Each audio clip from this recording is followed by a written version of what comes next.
Nepal share मार्केटबाट पैसा कमाउन सकिन्छ, तर नेप्से के हो, यो कसरी काम गर्छ भन्ने थाहा छैन।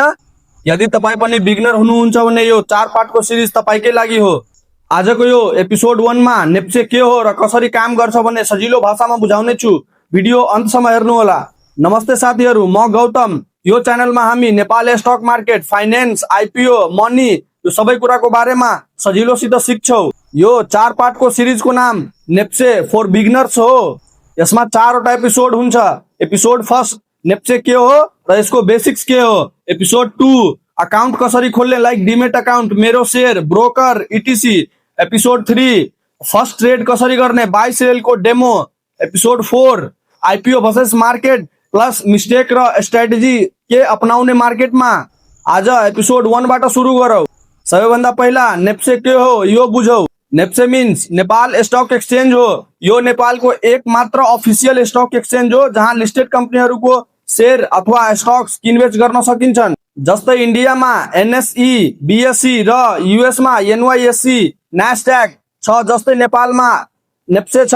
यहाँ बैंक, फाइनेन्स, होटल, म्यानुफ्याक्चरिङ जस्ता धेरै सेक्टरका कम्पनीहरूको शेयर लिस्टेड हुन्छ।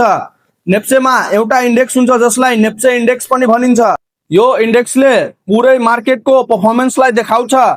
जस्तै इन्डेक्स माथि गयो भने मार्केट स्ट्रङ छ, इन्डेक्स तल झर्यो भने मार्केट विक छ। तर रिमेम्बर, इन्डेक्सको आधारमा मात्र हेरेर इन्भेस्ट गर्नु हुँदैन, कम्पनी आफै पनि हेर्नु पर्छ। अब कुरा गरौँ शेयर मार्केट कसरी काम गर्छ। मानौ एउटा कम्पनी जस्तै नबिल बैंक बिजनेस बढाउन त्यसलाई पैसा चाहियो। कम्पनीले दुईवटा तरिका अपनाउन सकिन्छ।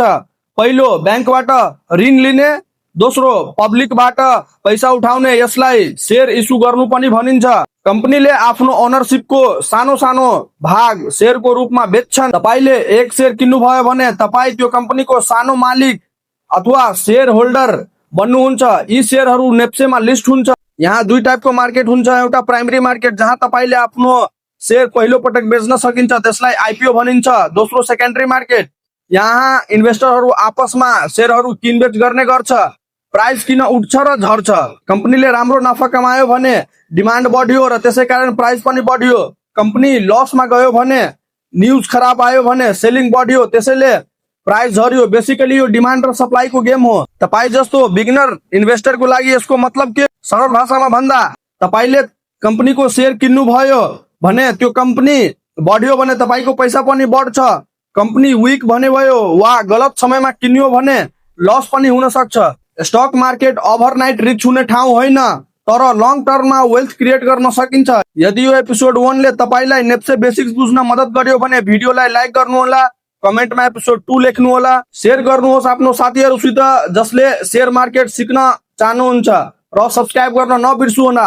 अर्को एपिसोडमा नेप्सेमा अकाउन्ट कसरी खोल्ने तरिका, डिमेट शेयर, ब्रोकर अकाउन्ट कसरी खोल्ने त्यसको बारेमा चर्चा गर्छौँ। तबसम्मको लागि सिकिराख्नुहोस् र आफ्नो फाइनेन्सियल जर्नी इन्जोय गर्नुहोस्। धन्यवाद। जय नेपाल।